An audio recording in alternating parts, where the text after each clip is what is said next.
Hi అండి. నేను మీ సరోజ. ఈరోజు మన రెసిపీ వచ్చేసి దొండకాయ కొత్తిమీర ఫ్రై. కొత్తిమీర, పచ్చిమిర్చి కొన్ని నేను మామిడికాయ ముక్కలు వేసుకున్నా, అవి వేసుకుంటే వేసుకోవచ్చు, లేకపోతే లేదు, ఆప్షన్. అట్లనే కొన్ని ఎల్లుల్లిపాయలు, జీలకర్ర వేసి మనం ఇది పేస్ట్ ఫస్ట్ పట్టుకొని పక్కకు ఉంచుకోవాలి. కర్రీ అయితే చాలా బాగుంటుందండి. దొండకాయ తినని వాళ్ళు కూడా దీన్ని ఇష్టంగా తింటారు, అంత బాగుంటుంది. చాలా అంటే చాలా టేస్ట్ ఉంటుంది. ఎలా చేసిందన్నది వీడియోని కిట్ చేయకుండా చివరి దాకా చూసేయండి. ఇప్పుడు వీడియోలోకి వెళ్దాం పదండి. మనం ఆయిల్ వేసుకొని పొయ్యి మీద ఒక ప్యాన్లో దాంట్లో ఆవాలు, జీలకర్ర పోపులు వేసుకున్నాక అట్లనే కొన్ని పచ్చిమిర్చి ముక్కలు, ఉల్లిపాయ వేసుకోవాలి. వేసుకున్నాక అవి కొంచెం ఫ్రై కాగానే మనం అల్లం వెల్లుల్లి పేస్ట్ వేసుకోండి, 1 స్పూన్ దాకా. ఇప్పుడు అది కొంచెం ఫ్రై కావాలి. అది కొంచెం ఫ్రై అయినాక పసుపు వేసుకోవాలి. పసుపు చూద్దాం 1 స్పూన్ వేసుకున్నాక అంత ఒకసారి కలుపుకోవాలి. కలుపుకున్నాక ఇప్పుడు మనం సన్నగా కట్ చేసుకున్న దొండకాయ ముక్కల్ని మనం అందులో వేసుకొని వీటిని మీడియం ఫ్లేమ్ మీద ఊరికే కలుపుకుంటూ ఉండాలి. అప్పుడే మనకు అవి చక్కగా ఫ్రై అవుతాయి. చూడండి, అట్లా క్యాప్ పెట్టుకుంటా మధ్యలో మనం మూత తీసుకుంటా దాన్ని కలుపుకుంటా ఫ్రై చేసుకోవాలి. అప్పుడే చక్కగా ఫ్రై అవుతాయి.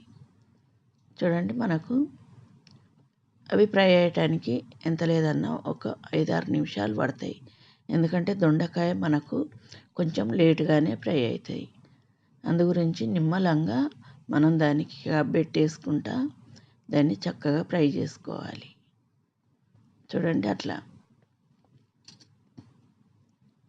దొండకాయ మనకు ఫ్రై అయిందో లేదా అని ఒక దొండకాయని అట్లా స్పూన్ బట్టి చూసుకోవాలి.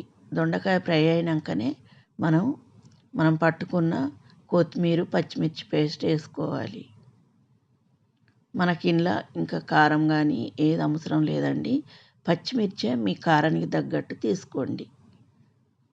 ఇప్పుడు అంత పేస్ట్ అంతా మనం దాంట్లో వేసుకొని ఇప్పుడు మళ్ళీ 4-5 నిమిషాలు దాన్ని ఫ్రై చేసుకోవాలి.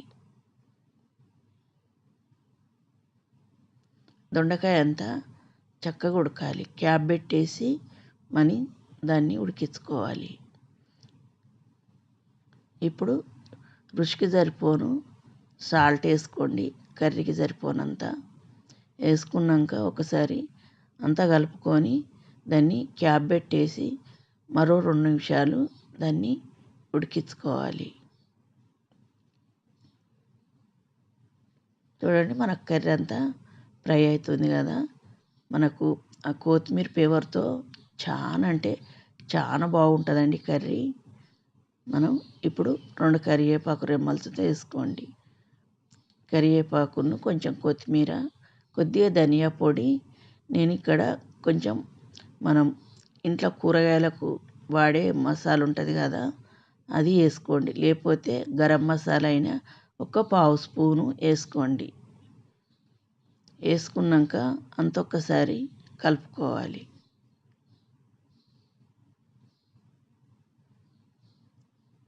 ఒక్కసారి కలుపుకొని దాన్ని మనం క్యాప్ పెట్టేసి దాన్ని చక్కగా మగ్గనివ్వాలి.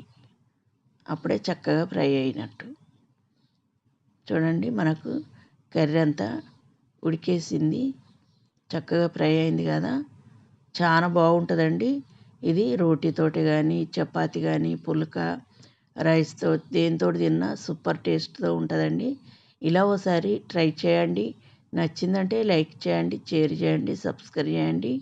నా ఛానల్ సబ్స్క్రైబ్ చేసుకొని వాళ్ళు వెంటనే సబ్స్క్రైబ్ చేసుకోండి. మీ ఫ్రెండ్స్కి, ఫ్యామిలీ మెంబర్కి షేర్ చేయండి. చాలా రుచిగా ఉంటుంది, తప్పక ట్రై చేయండి.